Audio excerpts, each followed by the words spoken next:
तो दोस्तों, एक और नया दिन और मैं बलजीत परमार हाजिर हूँ एक नई कहानी, एक नया किस्सा लेकर।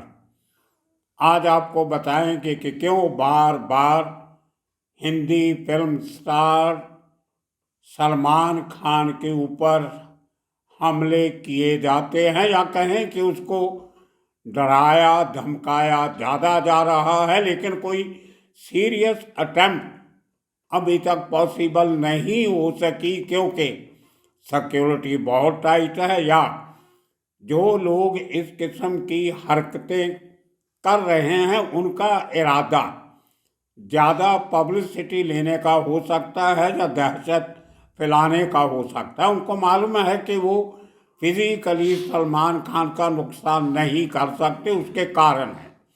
एक तो उसको Y+ सिक्योरिटी महाराष्ट्र सरकार ने दी हुई है, दूसरा उसने अपने प्राइवेट बॉडीगार्ड्स भी रखे हुए हैं, तीसरा उसका घर जहाँ पे वो रहता है गैलेक्सी अपार्टमेंट, उसको बहुत सिक्योर किया गया है। चारों तरफ पे उसकी निगरानी रखी जाती है, किसी आदमी का अंदर जाके नुकसान करना संभव नहीं है। चौथा, अभी अभी सलमान खान ने एक आर्मर्ड व्हीकल खरीदा है, मतलब एक बहुत ऊंची किस्म की बुलेट प्रूफ गाड़ी जो बाहर से मंगवाई है।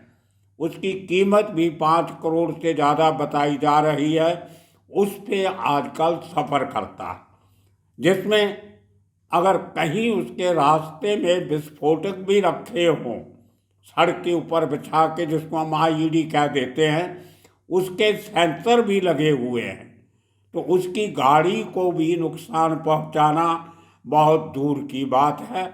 चलती गाड़ियों में गोली चलाने से गाड़ी के अंदर एक भी गोली नहीं जाएगी, ये सिनेरियो सलमान खान ने क्रिएट करके रखा है।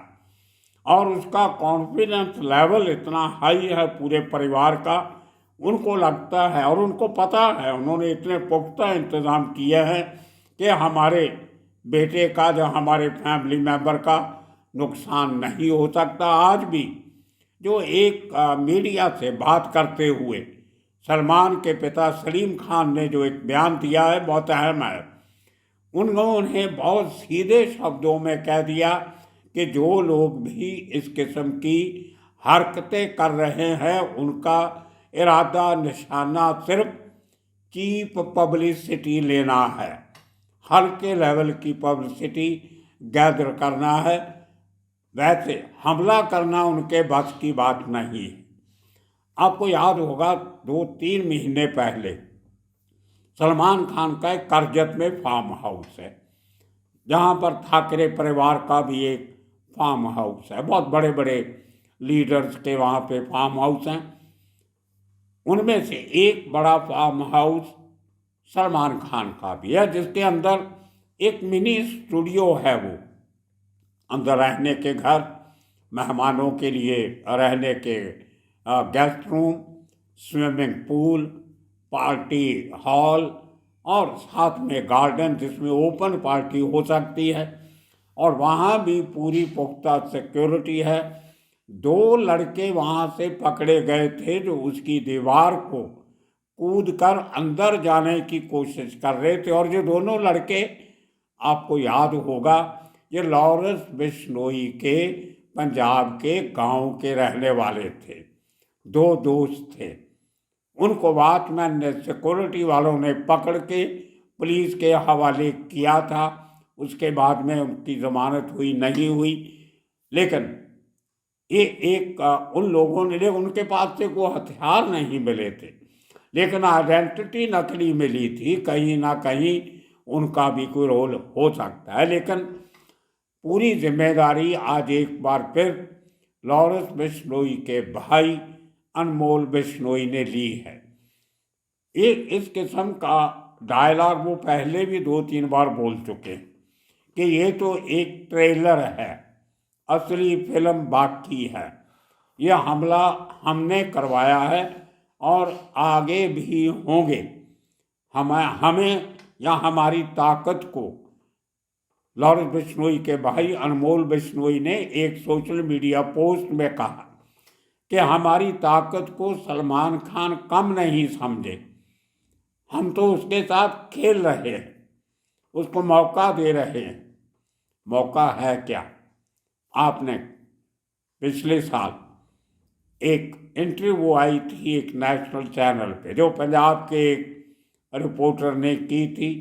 जेल में बैठा था जब सलमान खान पंजाब की एक जेल में था लॉरेंस बिश्नोई, और उसमें लॉरेंस बिश्नोई ने एक बार नहीं कई बार ये बात कबूली थी कि सलमान खान मेरे निशाने पे है, मैं उसको आज नहीं तो कल मारूंगा, उसको छोड़ूंगा नहीं। कारण कि उसने एक काले हिरन का शिकार किया था राजस्थान में जोधपुर के पास, और काला हिरन हमारे बिश्नोई समाज का एक पूज्य जानवर है। ये बहानेबाजियां हैं। मामला सिर्फ काले हिरन का नहीं है, मामला काली कमाई का है। क्योंकि जितना फिल्म इंडस्ट्री में लॉरेंस बिश्नोई गैंग का तहलका मचेगा, दबदबा बनेगा, उतने इनके लिए कमाई के साधन बढ़ेंगे। ये काम मुंबई का अंडरवर्ल्ड पहले भी करता रहा है। वो भले दाऊद इब्राहिम का गैंग हो या छोटा राजन का गैंग हो, या जो पुजारी कितने हुए सब, रवि पुजारी, सुरेश पुजारी, ये पुजारी, वो पुजारी, ये भी यही काम करते थे। छोटा शकील और उसके साथ फाहिम मत उसके साथ अबू सलेम, इन लोगों का काम भी यही था।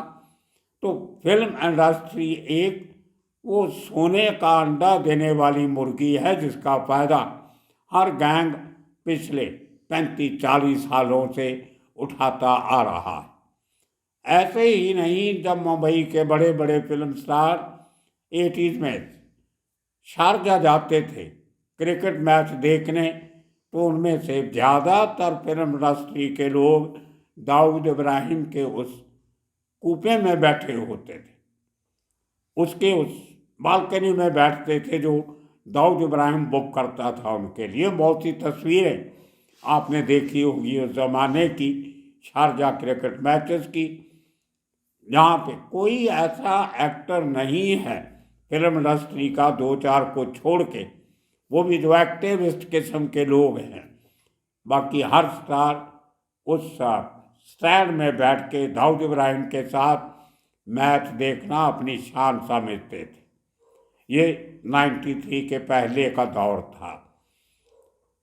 उस समय भी फिल्म इंडस्ट्री के लोगों पे हमले हुए जिन लोगों ने अंडरवर्ल्ड को पैसा देने से मना किया, उनमें से भले किसी बड़ी एक्ट्रेस का मैनेजर हो, सेक्रेटरी हो, जैसे माधुरी दीक्षित के सेक्रेटरी को मरवाया, मुकेश दुग्गल प्रोड्यूसर का मर्डर हुआ, गुलशन कुमार म्यूजिक किंग उसका मर्डर हुआ।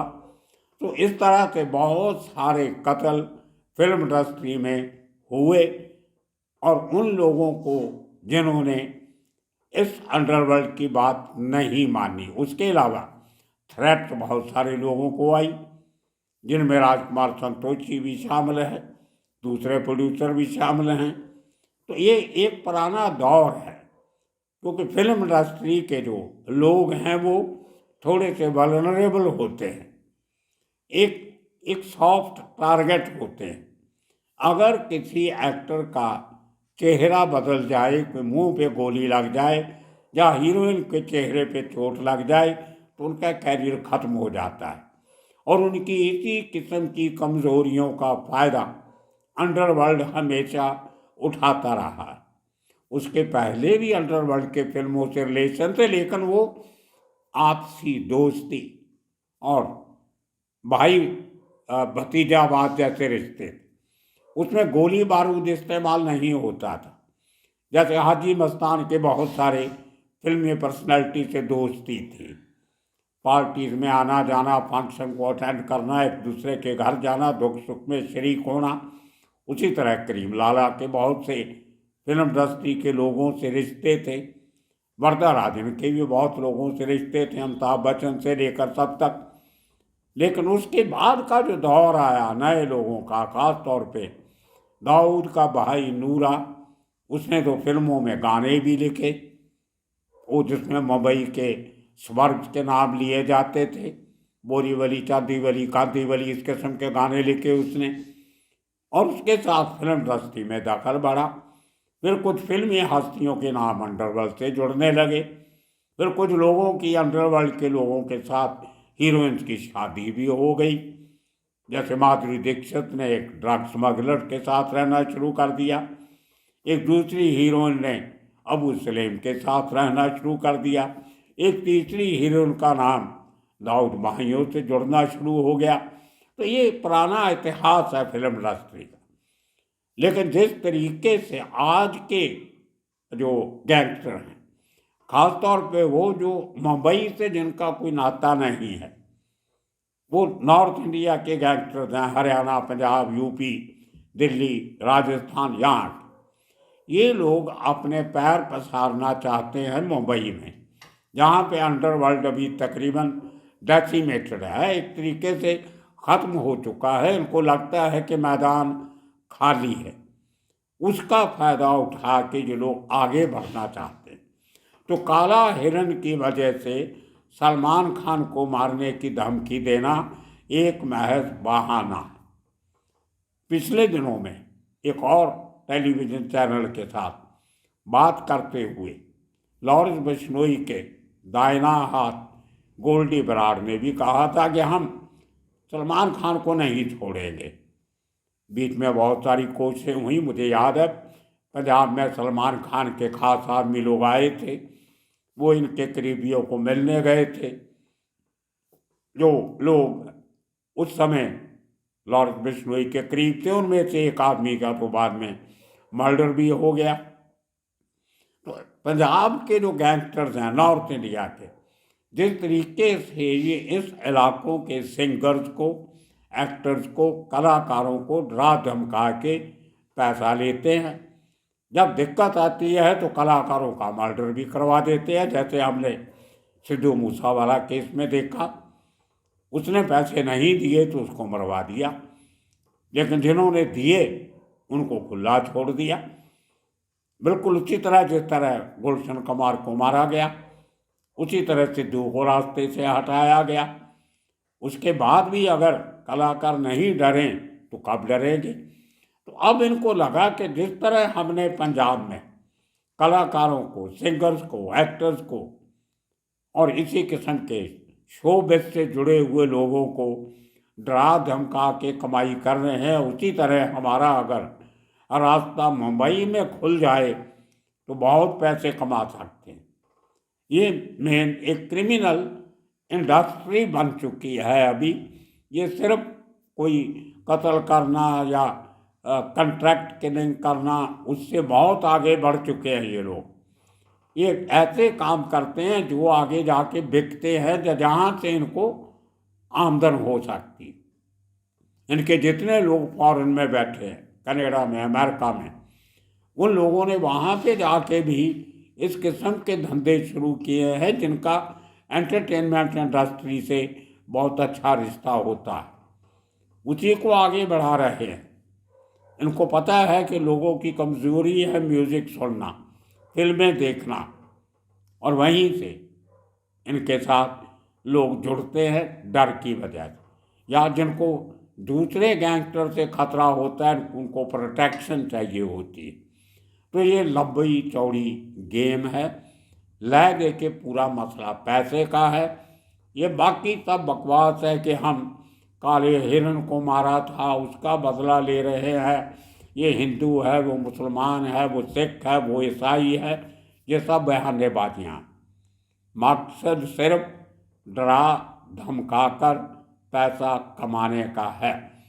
अब आज सुबह 4:50 पे संडे वाले दिन गैलेक्सी अपार्टमेंट्स, जो जहाँ पे पूरा सलमान खान का परिवार रहता, उनके पिता सलीम, वो तो आपको पता है सलीम जावेद की जो राइटर्स की जोड़ी थी, शोले फिल्म से जो मशहूर हुए थे बहुत ज़्यादा, उनमें से एक इनके पिता सलीम खान है, दूसरे जावेद अख्तर। तो पूरा परिवार एक ही बिल्डिंग में रहता है। 2-3 फ्लोर पे इनके अपने फ्लैट हैं। फर्स्ट फ्लोर से लेके समुंदर के किनारे बांद्रा में इनका वो घर है। बहुत सालों से, आज से नहीं, कोई बंगला नहीं लिया इन्होंने, कोई बड़ी जगह पे शिफ्ट नहीं किए, क्योंकि मुंबई में अपार्टमेंट्स में रहना सिक्योरिटी के हिसाब से ज़्यादा सेफ होता है। अगर आप इंडिपेंडेंट बंगलों में रहते हो, जैसे धर्मेंद्र और जो दूसरे लोग रहते हैं, लेकिन उनकी कोई प्रॉब्लम नहीं है किसी के साथ, तो वहाँ पे सिक्योरिटी अरेंजमेंट बहुत मुश्किल हो जाते हैं। लेकिन अपार्टमेंट्स में आपको, जब हाई राइज अपार्टमेंट्स में रहते हैं, आपकी सिक्योरिटी थोड़ी सी ज़्यादा सेफ हो जाती है। और अब वहाँ पे सुबह 4:50 पे 2 आदमी मोटरसाइकिल पे आते हैं, 3 गोलियां चलाते हैं। वो सब सीन आप साथ साथ देख रहे होंगे। उसके बाद वो वहाँ से गोलियां चलाने के बाद 2 गोलियां रोड के ऊपर खाली कोर मिलते हैं। एक फर्स्ट फ्लोर पे जो साइड की दीवार है, जहाँ पे एयर कंडीशनर लगे हुए हैं सलमान खान के घर के, एक गोली वहाँ पे उस दीवार पे लगती है। उसको रिकवर किया जाता है। पता चला कि वो इम्पोर्टेड वेपन 7.62 बोर के कारतूस हैं। इसका मतलब ये है कि सोफिस्टिकेटेड वेपन इस्तेमाल की गई है। कोई छोटे बच्चों का कोई शरारत नहीं है, ये कोई देसी कट्टा इस्तेमाल किया गया हो। और वो जो बाइक पे आए थे वहाँ से, वो भागते ही उस बाइक की मूवमेंट वेस्टर्न एक्सप्रेस हाईवे तक मिलती है, जो सड़क मुंबई से अहमदाबाद की तरफ जाती है। बाइक वहाँ से रिकवर हो गया। वहीं से पुलिस को ये अंदाज़ा हुआ कि ये लोग गोली चला के, सुबह सुबह मुंबई में बहुत कम हरकत रहती है।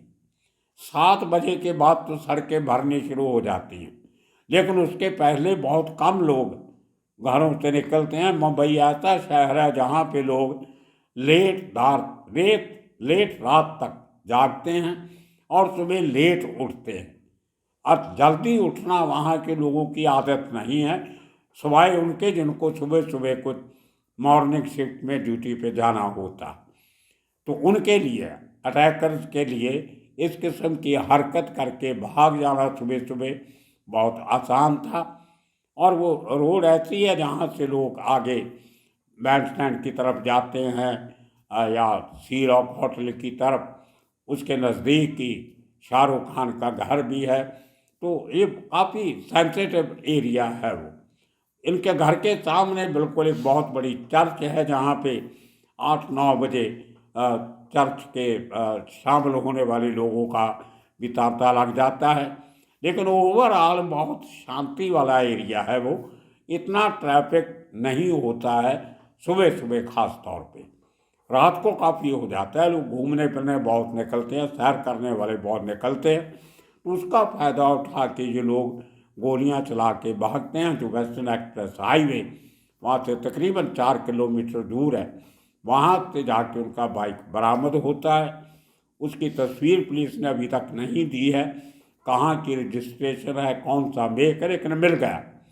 और 2 आदमियों की CCTV फुटेज, वो जो पूरी सड़क है वेस्टर्न एक्सप्रेस हाईवे तक जाने के लिए, उस रोड पे बहुत बड़े बड़े शोरूम्स हैं, हाई एंड सोसाइटीज़ हैं। उधर से गए होंगे जहाँ दूसरी साइड से जिधर महबूब स्टूडियो है, उधर आगे भी काफ़ी पॉश एरिया है, CCTV कैमरास बहुत हैं। तो वहाँ से पुलिस को आइडिया लगता है कि बांद्रा पुलिस स्टेशन भी एक रोड पे आ जाता है। तो कहीं ना कहीं उन लोगों की शक्ल किसी न किसी कैमरे में ज़रूर नज़र आई होगी।